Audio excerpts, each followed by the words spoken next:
Huenda kwenye maisha yako aidha ni kiganja chako cha kulia ama kiganja chako cha kushoto kimeshawahi kukuwasha, na wewe umekuwa ukijiuliza kwamba sababu yake ni nini? Ni nini maana yake? Na huenda ushasikia stories za watu wengine wanakuambia kwamba kiganja chako cha mkono kikiwasha, maybe kuna pesa ambazo unakwenda kupokea ama kuna baraka ambazo unakwenda kupokea. Leo nitakutajia baraka kubwa 5 ambazo kipindi unachowasha mikono, ujue baraka hizi zinakufuata.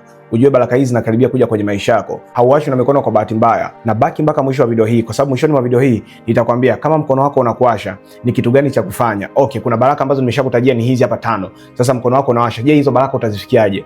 Mwishoni mwa video hii nitakuonyesha namna gani ya kuzifikia baraka ambazo zinaashiriwa na kuwashwa kwa mikono yako. Sasa ninapokwenda kuonyesha baraka hizi, kama bado haujasubscribe channel yetu, unaweza ukasubscribe muda huu ili kipindi ninachokuletea mafundisho mapya uwe wa kwanza kuyapata. Na kama bado hujalike video hii, basi unaweza ukalike pale ulipo. Mungu akubariki sana. Nitaanza na kiganja cha mkono wa kushoto. Sasa baraka ya kwanza, kiganja cha mkono wa kushoto kinapowasha, inaonekana kuna baraka ya utajiri inakuja. Kitabu cha Mithali sura ya 3 mstari wa 16 inasema, ana utajiri katika mkono wake wa kushoto. Unaona, ndio baraka ya fedha inakuja. Huenda kuna mtu ataguswa kwa habari ya pesa na atakuja kuletea. Siku ya leo unaweza kuwa unatafuta pesa kwa ajili ya mtaji, unatafuta pesa kwa ajili ya biashara, unatafuta pesa kwa ajili ya passport, unataka kusafiri, kuna sehemu ambapo unataka kwenda, lakini bado pesa hiyo haujaipata mpaka leo.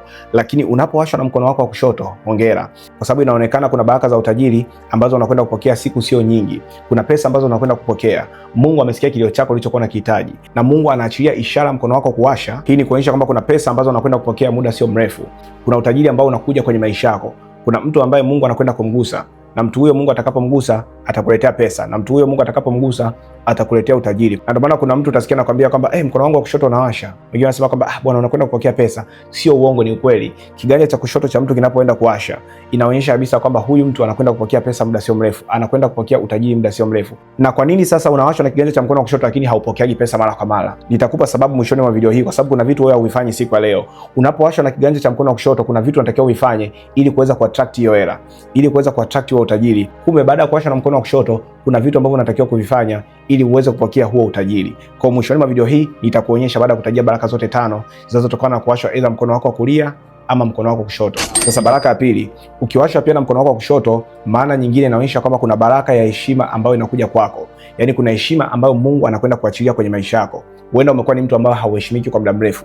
Huenda umekuwa ni mtu ambaye hausikilizwi kwa muda mrefu. Kuna watu mko mahali hapa siku leo mnanisikiliza, hamuheshimiki kabisa. Hamuheshimiki kazini, hamuheshimiki kwenye familia zenu, wala hamuheshimiki nyumbani kwenu. Kwenye familia yenu mnaweza mkawa mmekaa kikao kikubwa, lakini kwenye kile kikao watu wote wanasikilizwa, lakini wewe peke yako usikilizwi. Unaweza kaongea kitu cha maana sana, unaweza kaongea kitu kizuri sana, lakini watu hawakutilii maanani. Wanawasikiliza wenzako. Wenzako wanaongea pointi za kawaida. Wenzako wanaongea vitu vya kawaida sana, lakini unasikilizwa. Lakini wewe unatoa pointi kubwa lakini hausikilizi. Lakini unapowashwa na mkono huu wa kushoto, ongera, kwa sababu hii inaonyesha kwamba kuna baraka ya heshima ambayo inakuja kwako. Mungu anakwenda kukuheshimisha katikati ya watu. Na ndio maana kwenye kile kitabu cha Mithali ile sura ya 3 na ule mstari wa 16 anasema kwamba katika mkono wake wa kushoto ana heshima na utajiri mwingi. Unaona, heshima inakaa kwenye mkono wa kushoto wa mtu. Kwenye kiganja cha kushoto cha mtu ndiko nyota ya heshima inakokaa. Na ndio maana basi kuna watu huwa mnaota viganja vyenu vya mkono wa kushoto vinang'atwa. Inamaanisha kwamba nyota yako ya heshima imevamiwa. Nyota yako ya utajiri imevamiwa. Nyota yako ya utajiri haing'ai kama ilivyokuwa inatakiwa kung'aa. Nyota yako ya heshima haing'ai kama vile inavyotakiwa kung'aa. Lakini kiganja chako cha mkono wa kushoto kinapowasha, inamaanisha kwamba kuna heshima kubwa ambayo inakuja kwenye maisha yako. Sasa ninapokwenda kuonyesha baraka ya 3 ambayo inawakilishwa na kuwashwa kwa mikono, kama bado haujasubscribe channel yetu, unaweza ukasubscribe pale ulipo.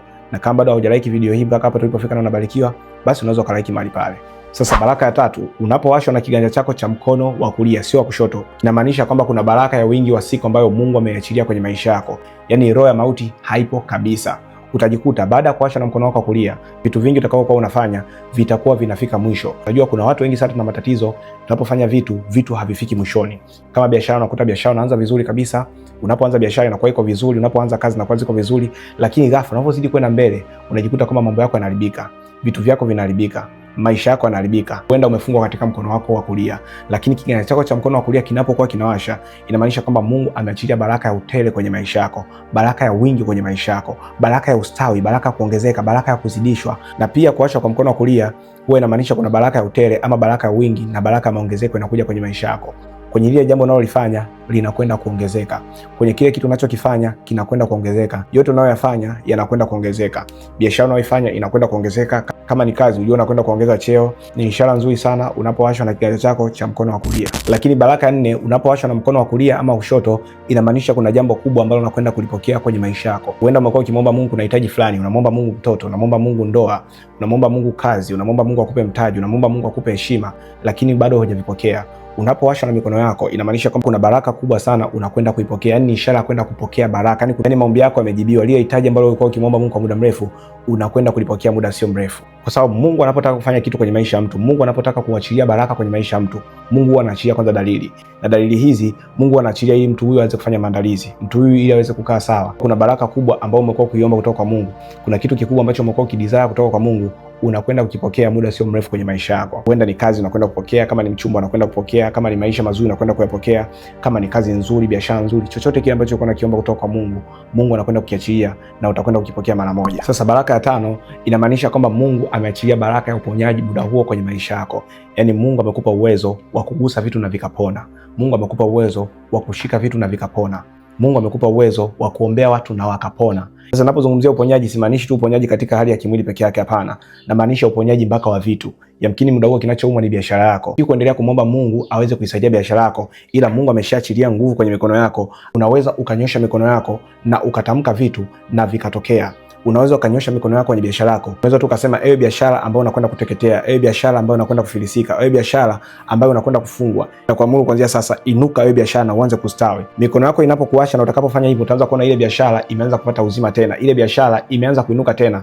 Hata kama ulikuwa unaenda kufunga biashara, lakini utakapofanya hivyo, utaanza kuona ile biashara imeamka tena na umeanza kupokea faida kama kawaida. Ama muda mwingine kinachoumwa ni mahusiano yako. Mungu anakuwa amekupa nguvu ya kuweza kuyaponya yale mahusiano ambayo yanaumwa. Unatamka jambo juu ya yale mahusiano na yale mahusiano yanakaa sawa. Mungu anakuambia kwamba acha kulia muda huu. Nyosha mkono wako kwenye mahusiano yako. Nyosha mikono yako wewe mwanaume, nyosha mikono yako wewe mwanamke. Tamka uzima, tamka uponyaji kwenye mahusiano. Tamka uponyaji kwenye ndoa inayosumbua na hiyo ndoa itakaa vizuri sana. Mungu amekupa uwezo wa kuponya vitu mbalimbali. Mungu amekupa uwezo wa kuponya vitu tofauti tofauti kwenye maisha yako. Na hizi huwa zinakuwa ni kama ishara za kinabii muda mwingine. Muda mwingine mimi naweza nikaa kwa madhabahu, ninapoona mikono yangu inawasha, najua kuna mtu anahitaji uponyaji. Mungu anataka kumgusa mtu. Kwa hiyo kama mikono yako imekuwasha, ni jambo gani unalotakiwa kulifanya ili kuweza kupokea zile baraka 5 ambazo nimekutajia siku ya leo? Sasa utafanya hivi. Jambo la kwanza, utafungua Biblia kwenye kile kitabu cha Yoshua sura 23 na ule mstari wa 14 inayosema, Mungu hatakosa kutimiza neno lake. Utaingia kwenye maombi mafupi, utamwambia Mungu, baraka zote ambazo zinatokana na kuwashwa kwa mikono.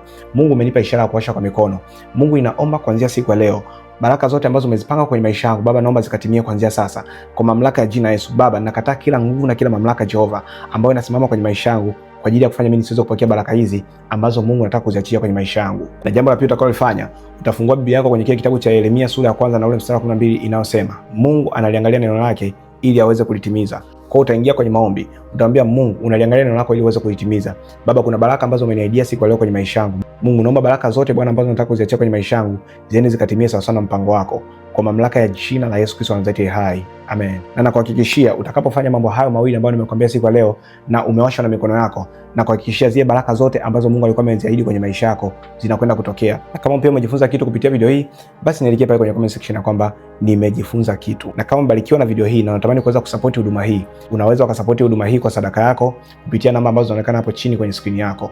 Na utakapokuwa unafanya hivyo, Mungu wa mbinguni akubariki sana na akuzidishie pale ulipotoa kwa mamlaka ya jina la Yesu Kristo wa Nazareti hai. Amen. Na pia kama unataka kuwasiliana na mimi, unataka uweze kufika kanisani kwetu tuweze kuabudu pamoja, unaweza ukachukua namba zetu za simu ambazo zinaonekana upande wako wa kulia wa chini wa screen yako. Nipigie simu yako, usinitumie message. Piga simu yako moja kwa moja. Muda huu tumefikia mwisho wa video hii. Kama bado hujasubscribe channel yetu, unaweza ukasubscribe muda huu ili kipindi ninachokuletea mafundisho mapya uwe wa kwanza kuyapata. Kama bado hujalike video hii na umebarikiwa, basi unaweza ukalike mahali pale.